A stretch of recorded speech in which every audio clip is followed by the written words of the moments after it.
Müharibədən əvvəl Ramiz Mehdiyev siyasi vəzifədən götürülmüşdü. Eyni zamanda ordunun içində olan Rusiyaya yaxın hesab olunan Nəcməddin Sadıq digərləri də kənarlaşdırılmışdı. Hesab eləmirəm ki, bu təsadüf idi, yox da heç bir təsadüf zat yox idi. Ramiz Mehdiyev məsələsi belədir ki, indi bax, gündəm məsələ odur.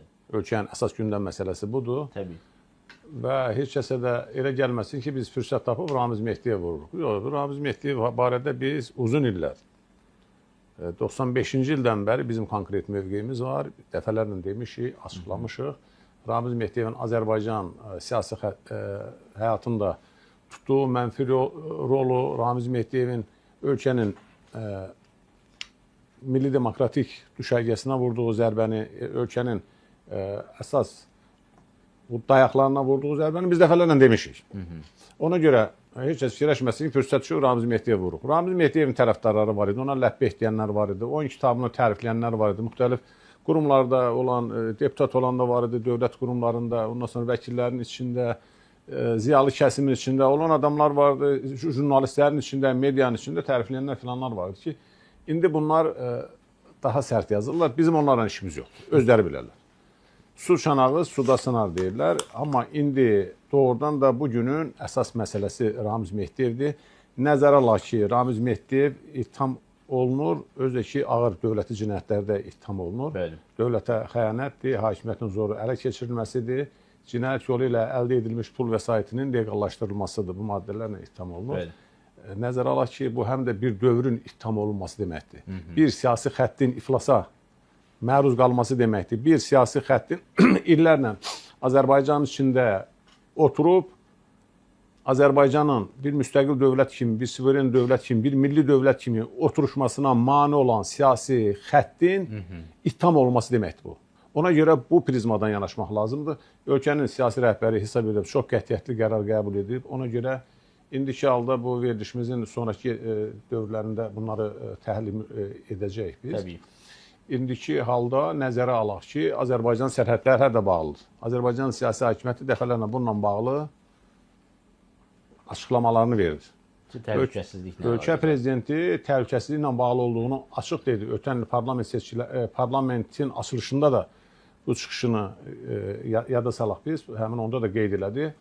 Və bizim özümüz də dəfələrlə demişik, sərhədlər açılsın, o açılsın, bu açılsın. Amma sonra bəlli olub ki, yəni verilən mesajlar ondan ibarət olunub ki, hələ ölkənin təhlükəsizliyi tam təmin olunmayıb. O mənada ki, kənar müdaxilələr ola bilər. Ola bilər, risklər var. Bəli, o risklər var və bu risklərin başında duran, o təhlükələri törədə biləcək əsas qüvvələrin başında dura biləcək adam Ramiz Mehdiyev idi. Bir xəttin başında duran, kötük kimi duran adam Ramiz Mehdiyev idi.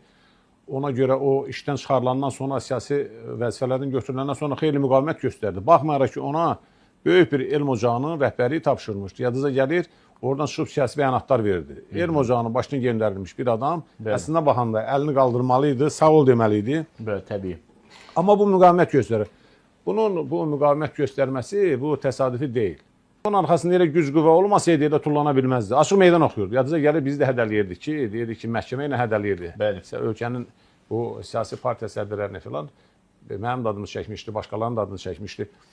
Biz olanları bunun yadına salırdıq ki, Azərbaycan dövlətinə, Azərbaycan dövlətçiliyinə bu adam nə qədər böyük zərbələr vurub. İndi o vaxtda mediada müəyyən qədər hansı əmlaka malik olduqları, varidatları qeyd olunmuşdu.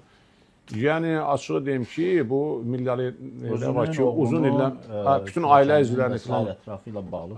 Deməli, uzun illər bu xarici ölkələrdə bizneslə məşğul olan adamlar idi. Kapitalistlərin belə o qədər əmlakı yox idi. İndi də yenə də bax, həmin o əmlaklar, deməli, əmlakların siyahısı da verilir. Burada yenə deyirəm, burada deməli, ağır dövləti cinayətlərdə ittiham olunur Ramiz Mehdiyev. Görünür, yaşı nəzərə alınıb, sağlamlığı nəzərə alınıb ki, hələlik bu 4 aylıq ev şəraitində buna deməli, həbs yəni, belə görünür ki, Ramiz Mehdiyevin hakimiyyətə gəlmək niyyəti hədəf olub. Ona gəlmək ki, deməli, burada belədir ki, açıq-aşkar bayaq biz dedik ki, biz sərhədlərin bağlanması filanla bağlı ölkənin siyasi rəhbəri açıq bəyanat verdi. Aydın görünür ki, Ramiz Mehdiyev deməli ciddi hakimiyyət iddiasında olub. Hakimiyyəti zorla ələ keçirməkdə ittiham olunur adam, dövlətə xəyanətdə ittiham olunur adamlar. Yəni bu iki maddələr həddən artıq ağırdır. O birisi belədir, o birisi də cinayət yolu ilə küllü miqdarda dövlət vəsaitini mənimsəmədir, onu legallaşdırmadır. Bunların hər üçünün deməli çox ağır, xüsusən birinci, ikinci maddələr çox ağır nəticə törədə biləcək deməli hadisələrin göstəricisidir. Ona görə Ramiz Mehdiyev dərhal kənarlaşdırılıb və düşünürəm ki, Ramiz Mehdiyev tək deyil. Ramiz Mehdiyev bu illər ərzində bəyək sadaladığım o özünün böyük şəbəkəsini qurmuşdu. Yəni həm imperiyasını qurmuş. Əlbəttə, Ramiz Mehdiyevin arxasında duran qüvvələr də bəllidir. Ramiz Mehdiyevin komandasında olan, Ramiz Mehdiyevə dəstək verən, Ramiz Mehdiyevə əlaltılıq eləyənlər, Ramiz Mehdiyevə kiçiklik və küçülük eləyənlər var. Və biz dəfələrlə demişik ki, xarici ölkələrin burada casus şəbəkələrinin olması təbiidir. Bu da əsasən bu qonşu dövlətlərin daha çox casus təbəqəsi görünür. Ramiz Mehdiyev heç sir deyil ki, birbaşa Rusiya maraqlarını ifadə edən bir adam idi. Azərbaycanın mənafeyini yox, Rusiyanın mənafeyini daha çox ifadə edirdi. Azərbaycanı müstəqil dövlət kimi görmək istəmirdi. O Rusiyanın vassalı kimi görmək istəyirdi. Burada da o ölkənin buradakı təmsilçi qismində çıxış edirdi. Və onu da görürsünüz, Rusiya tərəfdən necə böyük təmtəraqla qarşılayırdılar. Və mən açıq deyirəm ki, Ramiz Mehdiyevin tərəfdarları bu dəqiqədə meydan oxuyurlar. Müxtəlif görevlərdə çalışırlar, meydan oxuyurlar. Azərbaycan cəmiyyətinə hesab edən bu onlara ciddi siqnaldır.